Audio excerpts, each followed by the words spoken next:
J'ai lu qu'on avait reconstitué, en tout cas qu'on avait cherché à reconstituer, je ne sais pas si on a réussi, la voix d'Henri IV.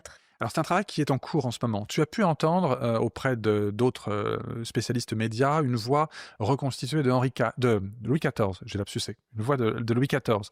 C'est une évocation qui avait été faite par, des collègues, phoniatres, mais c'était pas un vrai travail sur Mmh. le corps même de Louis XIV et pour cause, malheureusement, il est perdu jusqu'à présent. Pareil pour l'homme de Tautavel, il y a une imagination qui était faite, mais à nouveau, il y a pas le larynx, c'est rien, donc Bien c'est plus sûr. une évocation. Nous, en revanche, avec Henri IV, on a la chance d'avoir une tête dont on sait maintenant, après quelques égarements, qu'elle est vraiment authentique. Et on sait aussi qu'on a la possibilité scientifique de reconstituer cette voix parce qu'on a la langue, le larynx, une partie de la trachée. On a également tout ce qu'on appelle l'aération de la face, donc les Les sinus, sinus? maxillaires, ethmoïdes, sphénoïdes, frontaux, je te passe les détails.